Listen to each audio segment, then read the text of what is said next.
Hey, folks, you've joined me in mid-conversation with Lev Parnas. Lev Parnas was a former Trump fixer, realized, hey, I think I'm helping one of the worst people on earth. Unfortunately, paid the price for it, went to jail, came out, and is now trying to lead the resistance. He is the author of and editor of the Substack Lev Remembers. And Zev Shalev, investigative reporter, was formerly at corporate media, CBS, I believe, right, Zev? Um, CBS and various others, yes, but Yeah, CBS is the big one. before CBS was taken over by David Ellison and Barry Weiss and an insanely right-wing pro-Zionist agenda, Zev was there. But Yeah. thankfully he left. He left, and now he's the editor of Narrative. And we have Zev and Lev a day before I think a giant book is about to drop, which has already caused ripples across the world. Virginia Giuffre, a survivor who unfortunately died earlier this year, a 16-year-old girl whose father was a manager of Mar-a-Lago properties. She got a job as a spa attendant. She was reading a book on how to become a professional masseuse. Ghislaine Maxwell, who you know, helped rape girls with Jeffrey Epstein, was visiting Mar-a-Lago, even though Donald Trump barely knows anything. Ghislaine, who's that, huh? He said that 2 weeks ago, right? So then she goes up to Virginia, who's a girl, and says, "Oh, you want to be a masseuse? I know someone who could help you. His name is Jeffrey Epstein. We'll give you a job and we'll train you. Come on over." She's 16 years old. She goes, "This is great." She goes over, and apparently, according to Donald Trump, his words, in the summer, when reporters asked him, "What was the rift between you and Epstein?" He said, "He stole property from me." And he was referring to Virginia Giuffre as the property. Virginia Giuffre goes to Epstein, where she says, her words, "I was passed around like a platter of fruit to some of the world's most powerful men." Some of the men that she mentions were Prince Andrew. According to the book, according to the New York Post, another man was, we mentioned it, Zev, Ehud Barak, former Israeli prime minister. There's multiple videos and logs of him visiting Jeffrey Epstein in New York, right? Virginia Giuffre died earlier this year. At first, her father said he suspected no foul play. Now her father says, "I don't know." And speaking about foul play, CBS, before Barry Weiss completely took over, I think they did their final act of journalism. They showed 90 photos of Epstein's prison cell. We've talked about it on the show before, where they showed just classic mishandling of evidence, mishandling of markers, mistake after mistake. The two guards weren't interviewed for like nearly 2 years, which, for all of us who aren't conspiracy theorists, we're like, bro. And then to make it worse, Wall Street Journal repeatedly keeps leaking these things about Epstein.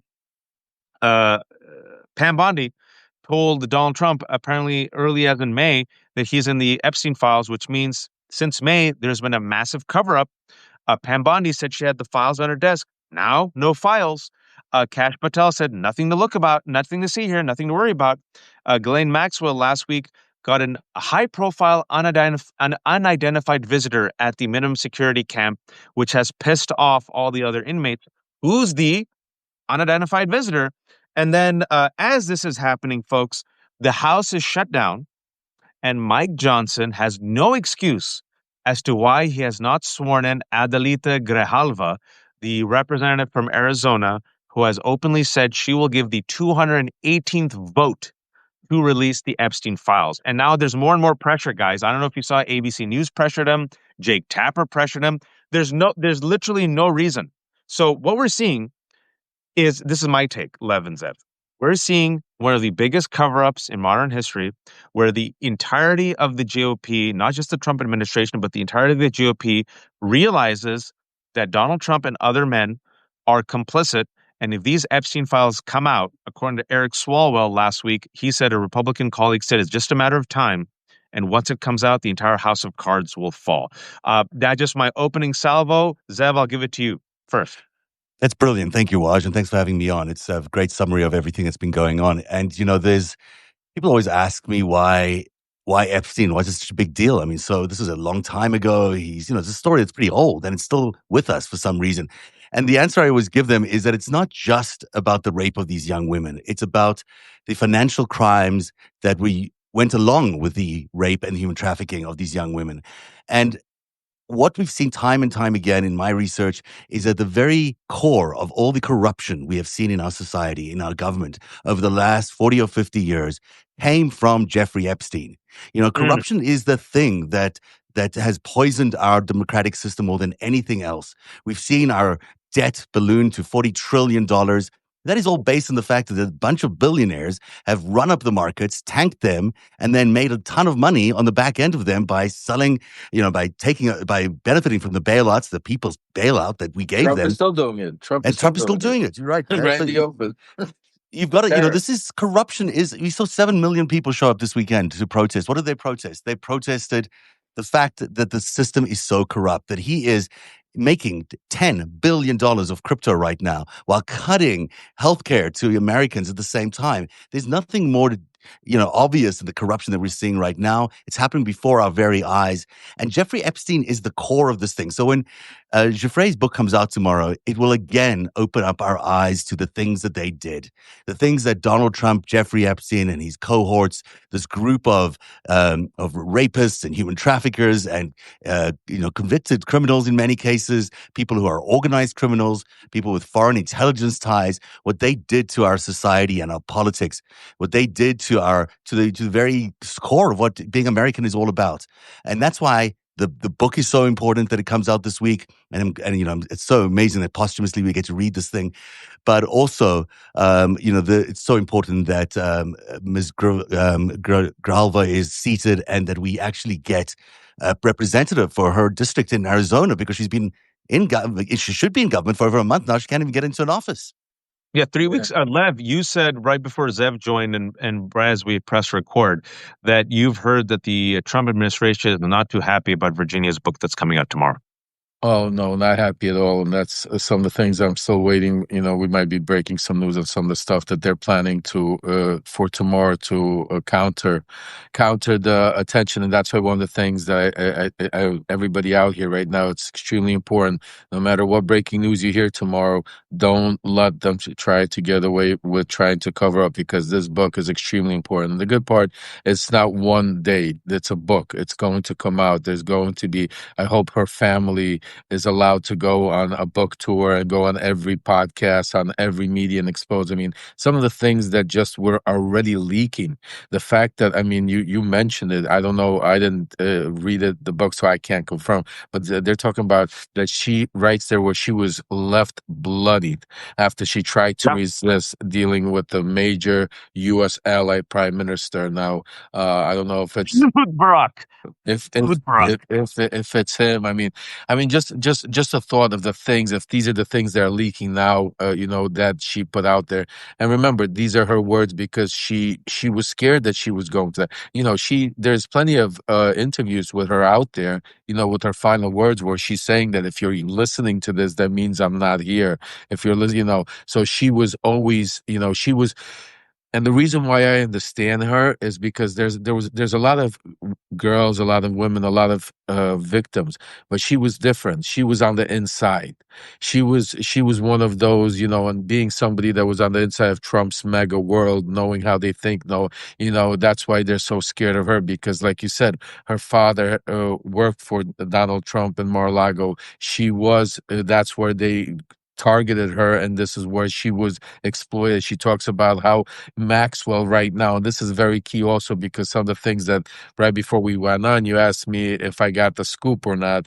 I'm still working on it. Part of what I'm working on too is I'm hearing about this, and it's crazy that I'm even thinking about to say this, but he's really planning on pardoning her, and pardoning her quickly, because of the book, because of now the pressure, that because in the book I'm hearing, Virginia's gonna talk about how it was Maxwell who did everything, who took her in, who groomed her into coming in, and then her becoming, in their family of perverts and being passed around, and all the other gruesome stuff.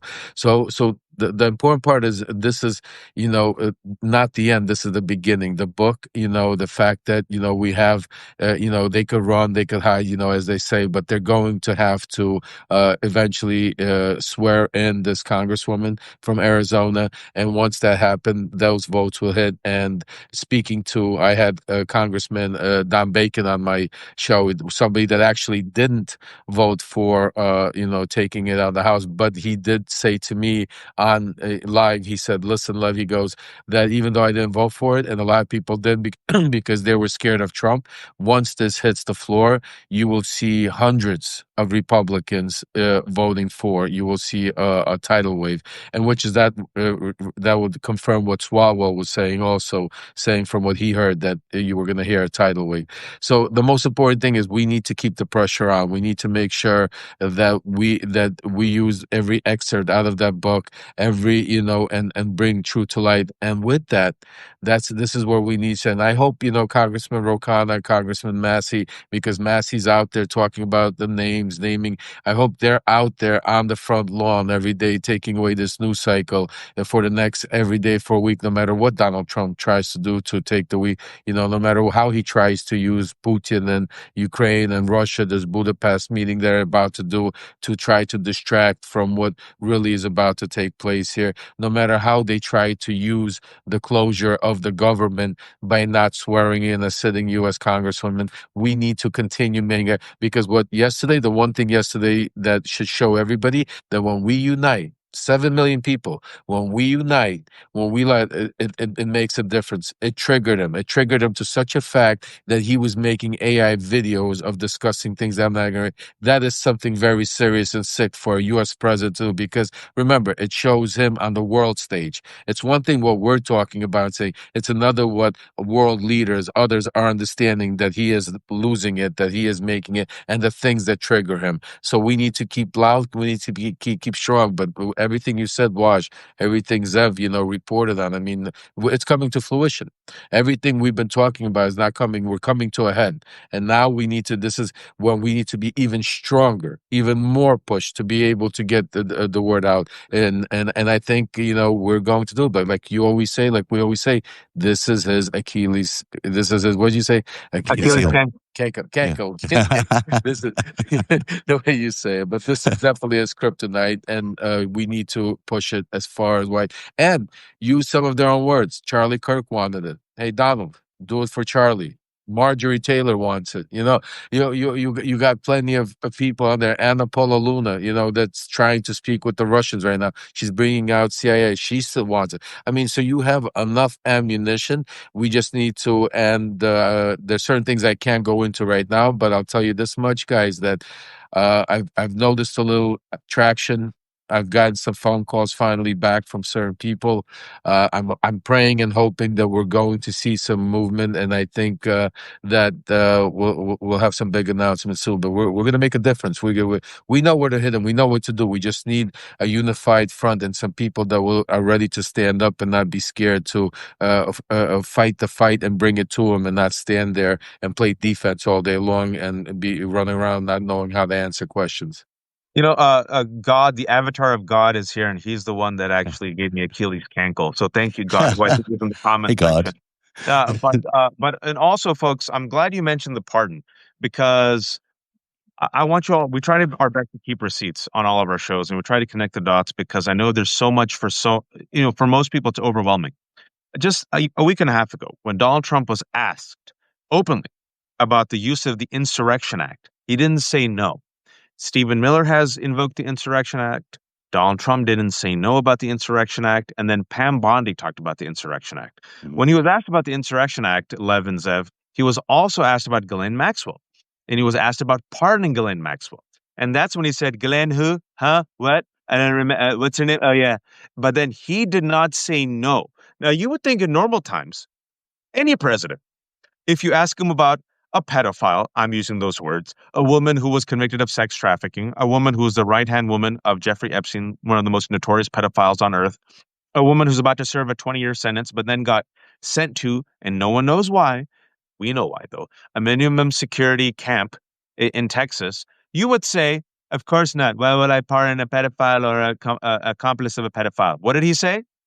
He didn't say, I'll look into it. He said, I No, he could. I said could. he I said I could, I could. could, can I have the I, right to do it. I have the Yeah. right to do it. And then, folks, over the weekend, who did he pardon? Jorge Santos, George Santos, the first man on the moon.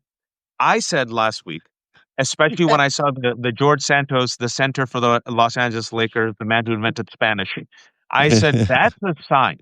The fact that he said he's open, he didn't deny, he didn't close the door to pardoning Maxwell. Then the fact that he pardoned Santos, Zev, and the fact that I know for a fact, well, now we all know for a fact that Ghislaine Maxwell had the goods, had the notebook. We've seen the notebook. We've seen not just Donald Trump's disgusting message, but all the disgusting messages. Michael Wolff told me that could have only come from Ghislaine Maxwell and the estate of Maxwell, which means that she probably has a whole bunch of other stuff. If I'm Ghislaine Maxwell, and I had, again, folks, last week, Wall Street Journal said an unidentified high-profile visitor came and visited her in this minimum security camp. Huh? Who? We also remember that Todd Blanche, Donald Trump's personal attorney, left D.C. Assistant Attorney Generals never leave D.C. and went and met with Ghislaine Maxwell for 2 days, right? And then less than a week later, she gets the transfer to the minimum security camp. Zev, listen, Well, I know one thing people you think. yeah, Go go ahead. ahead. No, that's what one thing that it has become quite clear is the Supreme Court rejected her appeal. Ghislaine Maxwell's appeal went in front of the Supreme Court. They rejected it. They didn't want to hear it.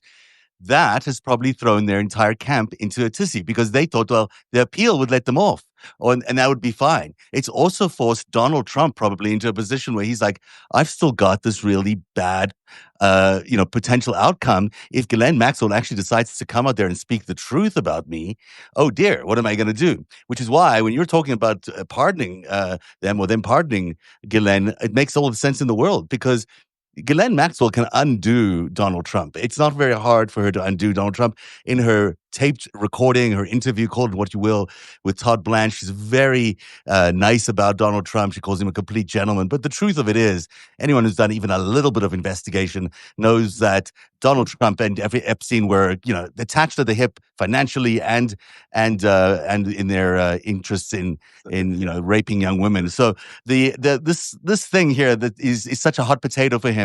Ghislaine Maxwell could come up and destroy Donald Trump, and so he is likely to do anything he can to get rid of her, and that would mean pardoning her. Well, Go ahead. I'll go even a step further from somebody that actually knows not only Donald Trump very well, but knows Todd Blanche very well. Todd Blanche was part of my legal team. For those of you that don't know, so I know these people extremely well, and I can tell you this one thing: watching to see the way certain things happen, the way Waj explained to you, these are very important. I'm going to connect some dots here for you folks to understand what's taking place right now and what Zev said with the Supreme Court, how it all fits together. First of all, you don't see. We already understand that things don't happen. People don't get transferred that quickly. There was no response. There was nothing. It all started, just like Wash said, with the release, remember, of the infamous birthday letter. That famous birthday letter that there was a book, the Wall Street Journal published it. Trump went after. He's going to sue Murdoch for billions of dollars. Remember, nobody's suing anybody. All of a sudden, that is now extremely correct. The information came out. We know the book, just like Wash said. That interview, the way you heard that interview go out, the relationship that Maxwell's attorney Marcus has with Todd Blanche, this is being monitored as a situation. This is not like I could promise you where they're sitting there thinking, "Oh, well, she didn't get this. Well, let's see what happens." And no, trust me, that's why I'm here. That's why what I was telling Waz right before we went on that I'm working on breaking some of the stuff because it's flowing. Because the fact that the book is coming out tomorrow, the fact that Maxwell is still in prison, the fact that the Supreme Court denied her, all of those things are pushing Donald Trump so quickly to pardon her and have her fly somewhere where, nobody will ever know wherever she got from or whatever the case is, that I can't even tell you. So absolutely, this is not that they're just like something. This is the 911 situation that right now the White House, Trump, Blanche, Bondi, Patel, all of them. And remember, the one person that you don't hear about, I keep mentioning him, Waj keeps mentioning, and I truly believe is going to come out, is going to really is Dan Bongino. Still, till this day, nothing, not one comment on the Epstein files. The man that made his whole career, spend every day of his life for the past 5 years talking about everything to do with the Epstein files, has, since the day he left office and come back, as we reported, has not said one word, and not one reporter has even questioned him on it. We haven't seen him. He's not at the White House. He's nowhere to be found. That infamous meeting they were supposed to have was to rein him in. So they haven't. He's still out there. And that's why I believe that there's still things out there with this. That's why if we keep putting the pressure on, like Wash says, like Zev says, I think we're going to see some major revolution come out in the next couple of weeks with It's worth everything. mentioning, if I just could here, Lev and Yeah. Waj, the reason that they're so nervous around this is because Jeffrey's book is all about Ghislaine. I mean, Ghislaine went to prison based on the testimony of Virginia Giuffre. That is why she is in prison right now. So the testimony that's already been tested in front of a court, in front of a jury, has been proven. It's not like we're guessing at the stuff. It's already been proven as fact. That is why Ghislaine is in jail right now, and that is why it's so nerve-wracking for the president that someone is going to be pushing this news story out there that's going to create a market for Ghislaine to react to. So I want to say, you know how you said things are coming out. Mm. I've been keeping track. Last week, Prince Andrew, ahead of this book being published, folks, Prince Andrew, who was protected for years, decades, everyone knew he was an alleged pedophile. Apparently, Queen Elizabeth had a soft spot for Prince Andrew. He was already named by Virginia Giuffre. This is what's so infuriating, folks. We've known this for 25 years. Everyone's known this. Look at that book.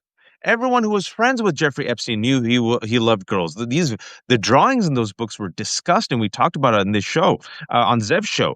Zev brought out the images. I don't know if you saw, but Prince Andrew is stripped of his title last week. Yeah.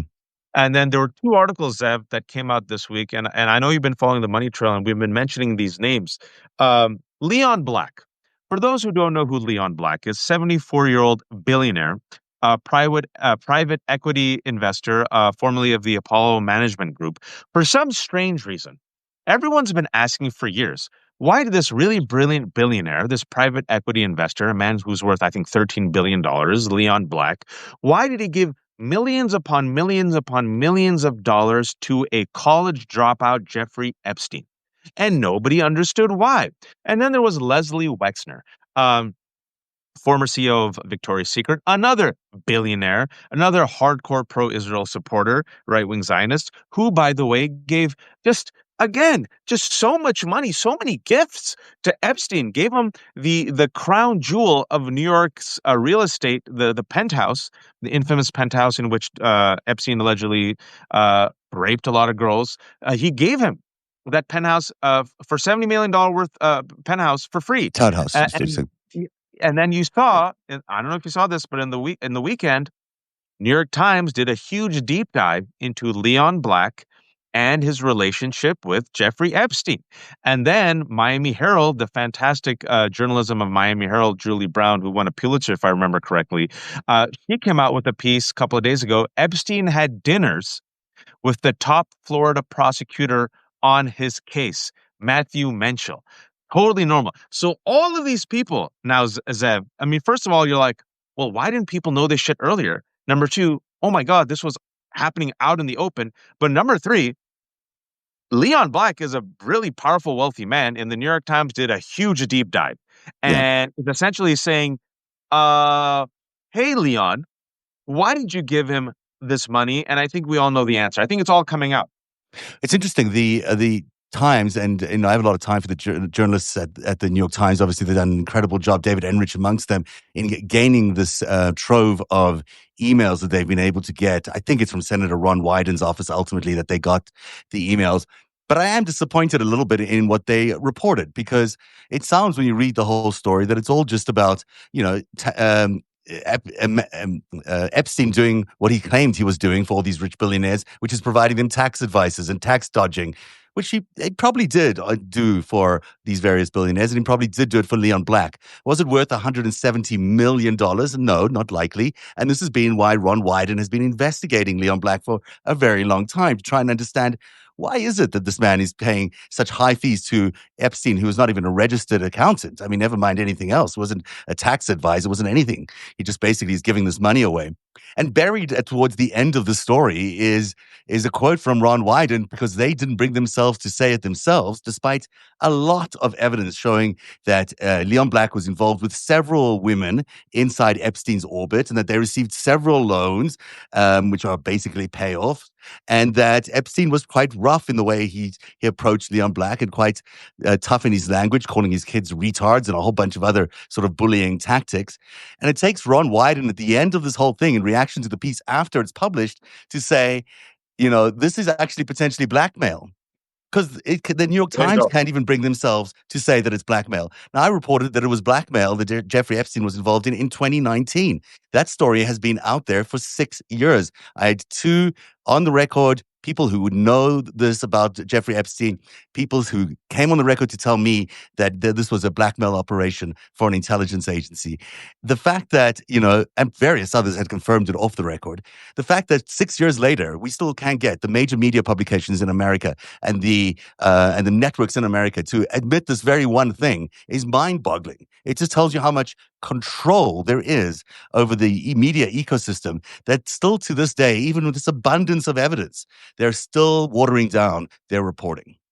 I mean, it seemed clear to me reading that piece, and like you said, the threatening emails, the messages, the follow-ups, the mockery, he was blackmailing him. And it's clear to me he had the goods on him. And you sit there and connect the dots, and you're like, huh, I wonder what evidence or what trash he can have on Leon Black that would give him this much chutzpah and confidence to keep, like, following up against this billionaire with these type of threats. And the billionaire would keep giving him money. Lev, what could it be, Lev?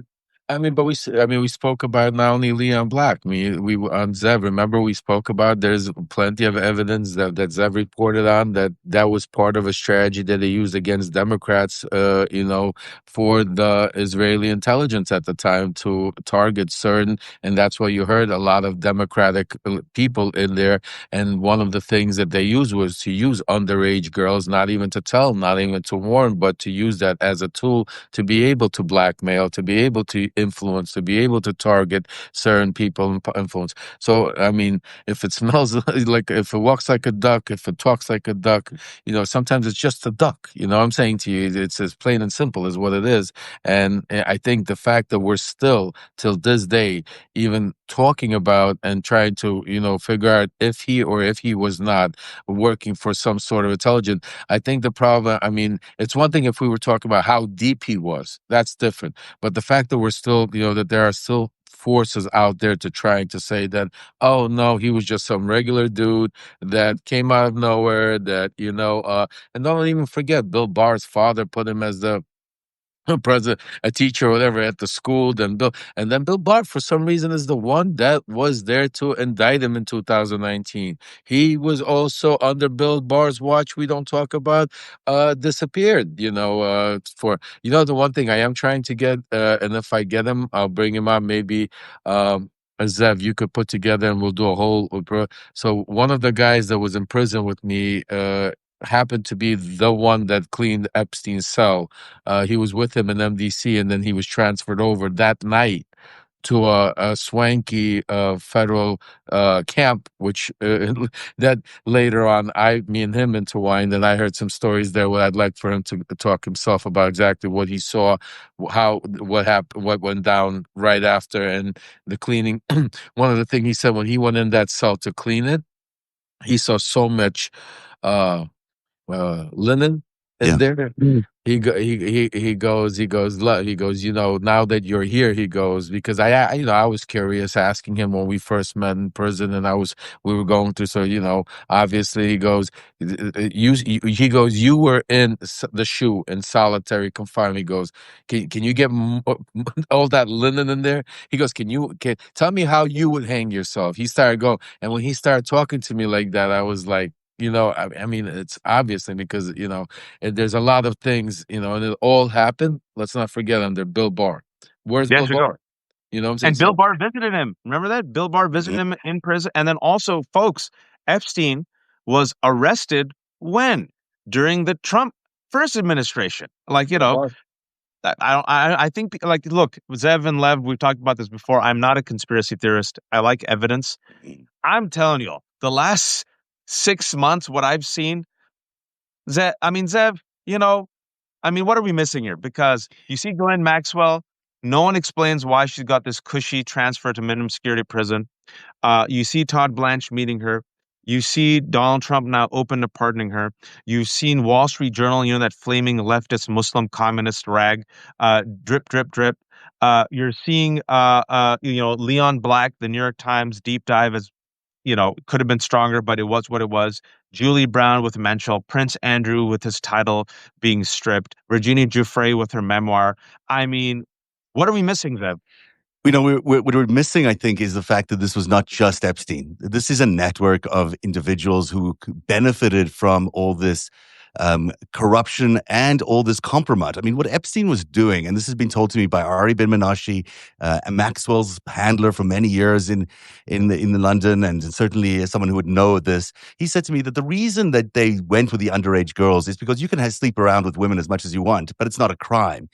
They wanted to get compromising evidence on people like supposedly Leon Black and definitely Prince Andrew, because that's who Virginia Giuffre was set up with, when that girl was underage, because they wanted them to have evidence of a crime, of something that would send them to jail for a long time. So when you went later on to demand a certain policy, or you demanded a certain business deal, or you demanded whatever it is from them, money, you could threaten them with going to jail for a very long time, because that is one of the worst crimes in any American's mind.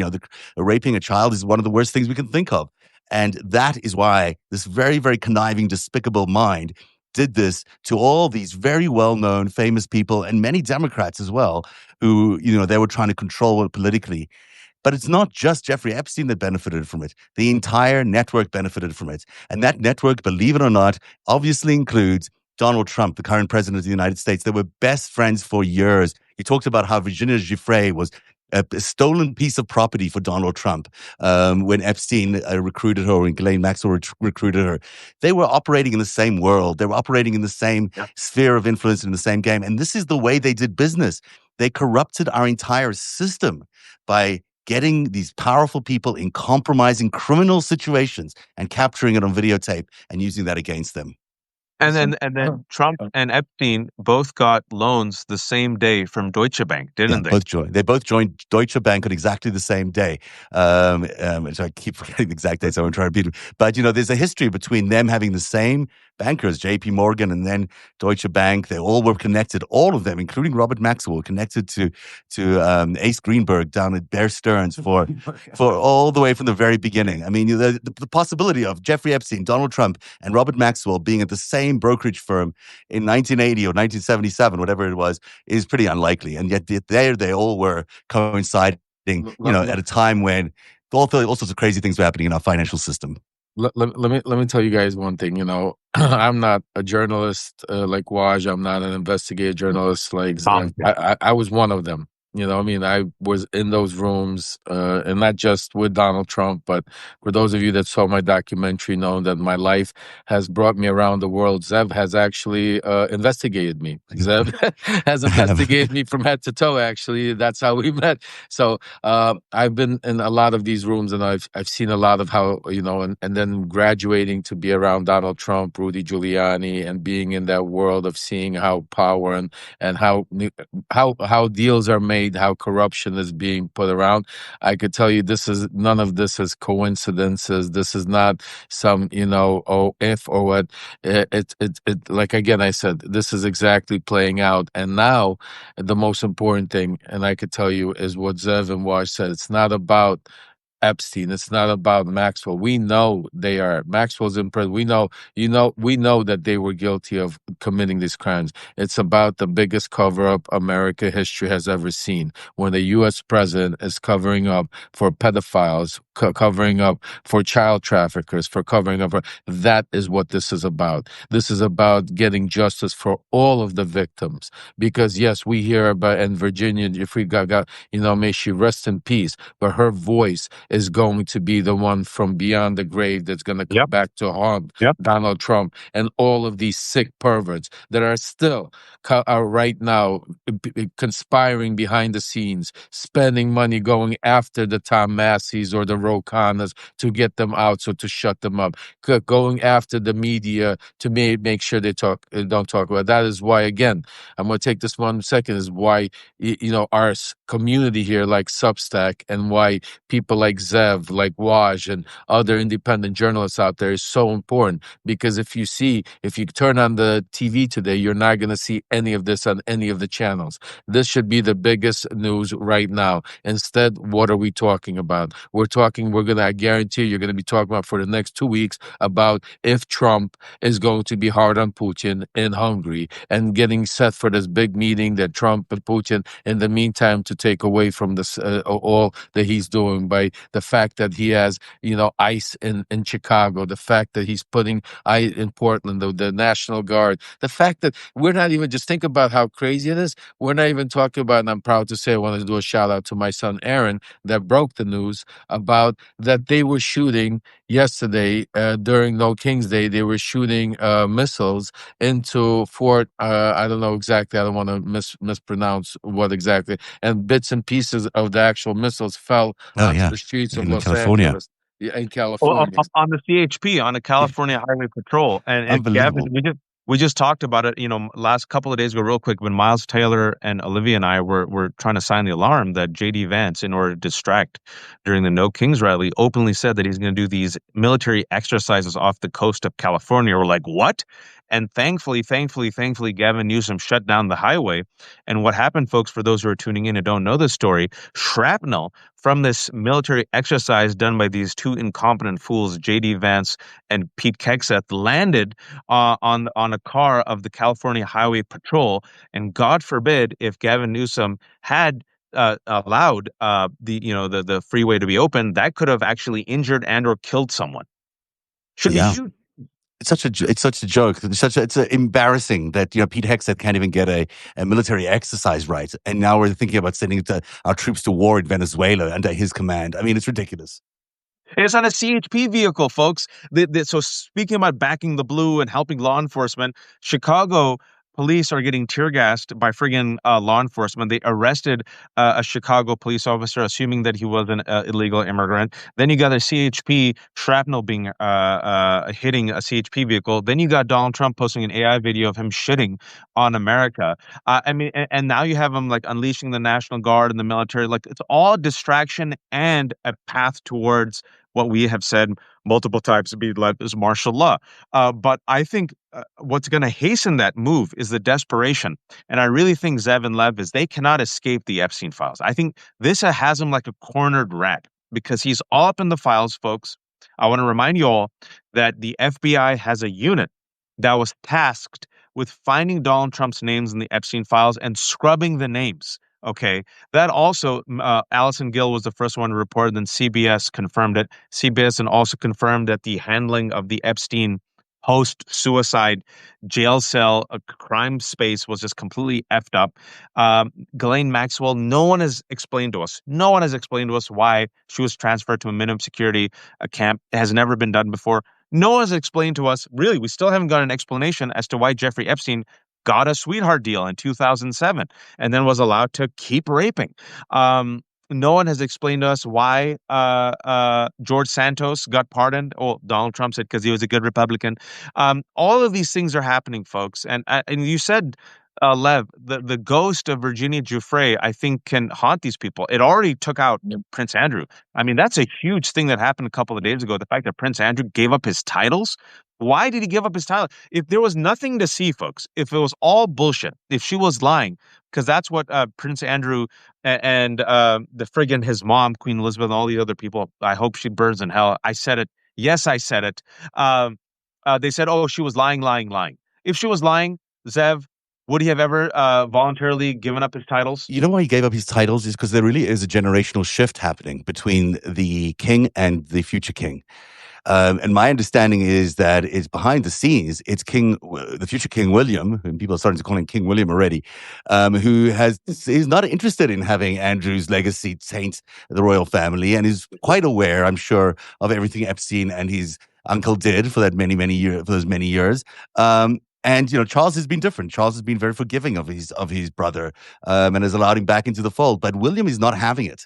And it's my understanding is that it's that generational break that's actually forced Andrew, to not attend the Christmas holidays and not be in the pictures at Christmas, which is a big deal in in the royal world. So it is very significant that he's given it up, and it tells you how sensitive William is to what's really going on, how close to the ground his ears are, and how far away from the ground Americans' ears are. They're not really seeing what's going on. For the prince to be giving up these titles is a major, major thing. They don't do this for nothing. They very rarely are forced to do anything. So for them to be put in a position where they're taking away a title like that tells you how concerned they are about what's going on. Their survival, I believe, is important here, and it comes into question here. I don't think Americans have quite understood the gravity of all of No, this. What if no. our entire political system is grounded on a bunch of rapists? I mean, it's the fear of QAnon, but it is actually happening. It's actually happened that our government has been seized by child rapists and organized criminals. This is where we're at. Guardians of the pedophiles, the modern GOP. Lev, Yeah, and that's why it's extremely important. Each one of us is asking you, just like Waja said, we cannot let her death go without, an answer. Her voice from beyond the grave, we need to be an extension of that voice. We need to make sure that we amplify it to such a degree that he cannot run, he cannot hide from it, that they have to do something, that they release the files. And that is what each and every one of us needs to do. But also, I want to mention that something I wrote about that is also happening, that some of my sources have told me for a fact. They're currently using psyops, Waj and Zev, here on Substack and other Oh, channels. yeah, for sure. They're Everywhere. putting on bots, they're putting on psyops. So I want to just do a personal announcement to all of you out there. Make sure to see if you're still subscribed, because what they're doing is a lot of people are being unsubscribed, even for free, paid subscribe, doesn't matter. There's psyops that are happening to be able to silence us, silence the message. So for each and every one of you, I know there's also fake accounts being set up on all different people, but one of the important ones is where they're unsubscribing, and that's why you're not able to get the information. If you're not able to see the emails, you're not able to get the notification. So if you see it, like you say, if you see something, say something. Make sure you report it to Substack. Make sure, so this way they're aware, we're on top of it. But for those of you out there, make sure, go out there, and just in case, again, hit that subscribe button just right now for all three of us, if you're up there, just to make sure that you are subscribed. and if you might think, oh no, Lev's just exaggerating, folks. YouTube and Google have already confirmed that they are removing videos and apps that are helping people track ICE and keep them accountable. So you're seeing big tech literally bend the knee and be complicit with this Trump administration. Spotify and other big A groups are voluntarily running ICE ads. So if you can, folks, make an example out of one. Make an example out of one. Economic boycotts work. We saw what happened with Jimmy Kimmel and Disney. Cancel Spotify. Just try it. Just focus on one, folks. Focus on one, and make an example, right? You saw MIT not bend the knee after MIT didn't bend the knee. Guess who else said, hey, we're going to have courage? You, Penn, and Brown. So you got these three universities have stood up in the past week. You saw ABC stand up because the shareholders got pissed off that they lost so much money because people did economic boycotts. We got a Black Friday coming out in a month, which is the religious holiday for America because capitalism is our religion. It's our like a yearly Hajj. Pick a company. I'm telling you, economic boycotts. I know there's going to be some organizing around it. And then also, if you can, subscribe to all of us because they're going to be desperate and they're going to try to shut down spaces. And I think they realize, oh, wait, a resistance is building on Substack. And that's where people are going. So, of course, they are. Like, think about it. Why wouldn't Donald Trump go after us on YouTube, on Substack, and throttle these type of voices and change the algorithms? You already see Elon Musk doing it on Twitter. And speaking of which, big tech is captured by, well, I should say, has voluntarily bent the knee to Donald Trump. Apple, YouTube, Twitter, Facebook. You've seen it. So if you can support us, a final question I have for Lev and Zev. In the aftermath of the No Kings rally, which was 7 million people strong, the largest single day of protest in American history, and in the aftermath of these Epstein files, which are not going away, what is the advice? I'll go to you, Lev, then I'll go to Zev. Advice and or a thread that Democrats must, and not just Democrats, but the majority. Like the majority should focus on this and be loud about this. We're trying to weaken this regime. Lev, you go first. Yeah, the biggest takeaway, the biggest thing I want everybody to hear today is what we saw yesterday can't be just another day. Can't be just another announcement, can't be just another let's do this 6 months from now, because then it doesn't work. What we need to turn, what we saw yesterday is over 7 million people, the biggest rally in American history, protests coming out there, people's combining voices being heard. We need to steamroll that and push that into it today. That needs to continue into a movement. That movement has to turn into the Epstein files, what we're telling you, Project 2025, the government shutdown. You don't need any more. It's your economy, it's the Epstein files, and it's what they're trying to take away your liberties and your constitutional rights with Project 2025. If we could just keep that movement going, keep that message going, keep uniting strong, because what we saw yesterday wasn't just Democrats. What we saw yesterday, we saw independents, we saw Republicans, we saw former MAGA coming out there, holding the flag, uniting, coming out in small places like Idaho where it's really red. And there's still people coming out and supporting. So what I'm trying to say is what we can't let that just be a moment in time, because that's what Donald Trump, that's what MAGA works on. The difference between them is they have a machine that fills it every day. We go out there, we have this great hit, yes, and then on to the next one. Another day or two, we're not going to even remember that we had a No Kings rally, 7 million people. That can't happen. And we need to use Virginia Giuffre's voice. We need to use the Epstein files. We need to use Project 2025. And we need to use the government shutdown. Millions of people are suffering right now, and this is only the beginning. I don't want to see Johnson every day out there talking about how this is the Schumer shutdown.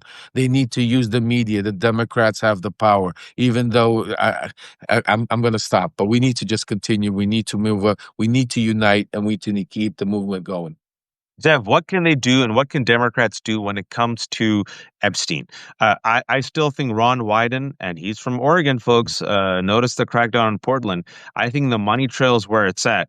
But I think even if you don't have the money trail, just this book and the tranche that the Democrats already have, and the Adelita Grijalva, and the fact that Giuffre and the book, I think they have enough. But what else can they keep pushing on? I mean, look, I think what you're saying about, and Lev, that's very well spoken about the sustainability. We should talk about that as well. But the answer around Epstein is this book is a gift. You know, she's dead. She's died 6 months ago from a suicide for different reasons, apparently, but not unrelated to Epstein.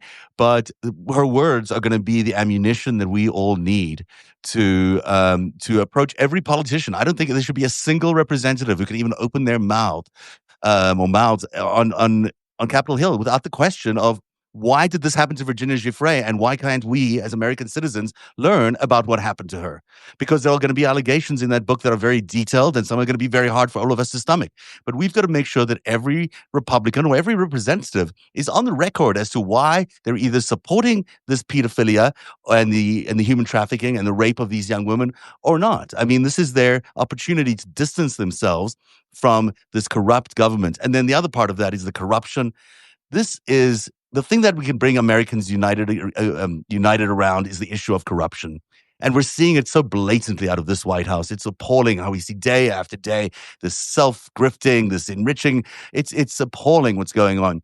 And Americans can all agree that that's not the way we want to be governed. You know, this is meant to be a government for the people, by the people. It's certainly not at this point. We've got billionaires running amok in the way that they are, stealing from every American while taking away healthcare on the other hand. We've got to stay focused on that corruption issue, and we've got to do it in a sustained way. We've got to be out every week.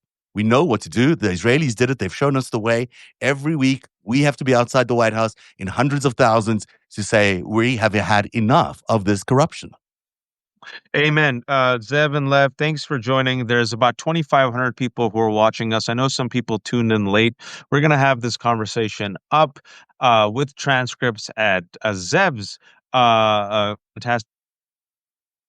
We're going to have a one on Lev's Substack. We're going to have it on my Substack. This is going to be on the left hook. I have no paywalls because I'm a terrible capitalist. Everything's for free. But if you can become a paid subscriber, please do become a paid subscriber to Lev and Zev and myself, folks. Listen. What happened yesterday, what happened over the weekend was huge. Don't sleep on it. 7 million Americans across all 50 states. Grand Tifas came out, people in frog costumes came out and said no kings. There was no major arrest, no violence against police officers, no smearing of shit in the U.S. Capitol, no insurrection. They're scared about it. They are scared about it, which is why Chip Roy came out earlier today and said nonsense, which I won't repeat, which is why Donald Trump said nonsense, which they think it's all cringe and this, because they are scared. They are scared about the fact that everyone's realizing these people are racist. The 2,900 pages of Telegram text where they say, I love Hitler. They realize they're underwater. Donald Trump, according to the AP polls, at 37. He's a negative double digits on the economy. He's also negative on immigration. The trade war is a failure. The tariffs are being paid by Americans. Grocery prices are still high. He's lost a lot of the Latino voters. They've gone back to the 2016 numbers. The young people have left him. Even Joe Rogan's now like, whoa, whoa, whoa.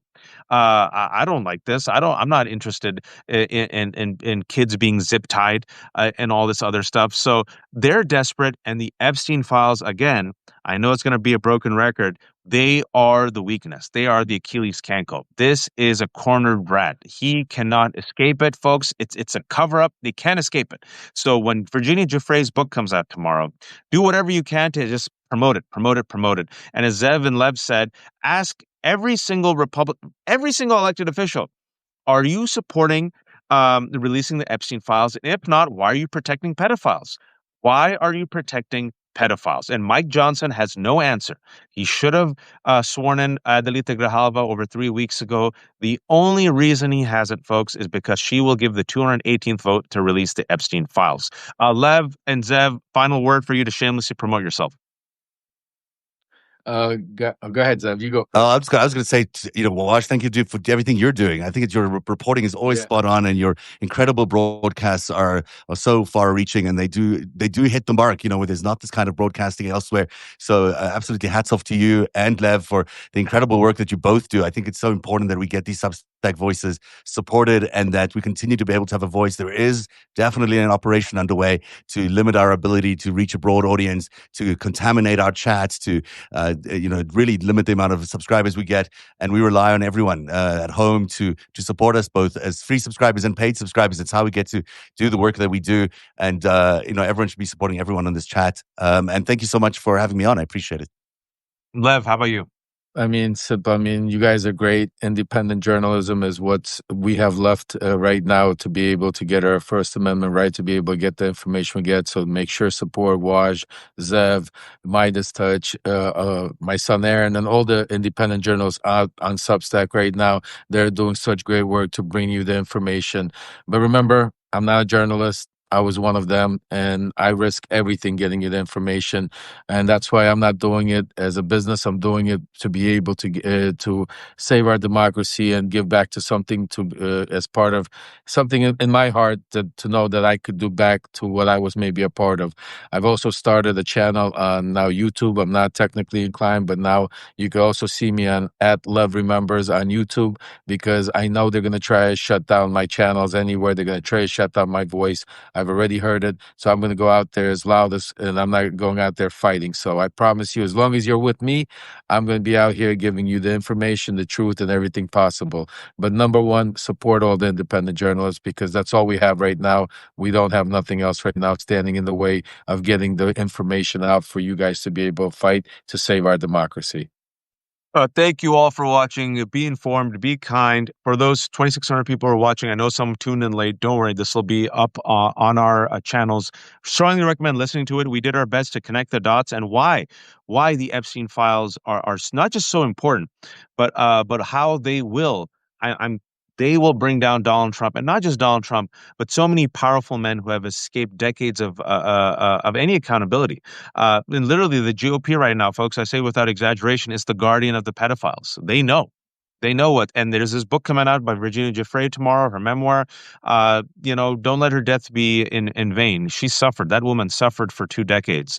And if this woman's story can help hold people accountable, so be it. And she already got Prince Andrew to relinquish his title, which is a big deal, folks, as Zev was saying. Folks, be kind to each other, be informed, and please, oh, please don't be a fascist. Thank you, Lev. Thank you, Zev. Take care. Thanks, Waj. Cheers.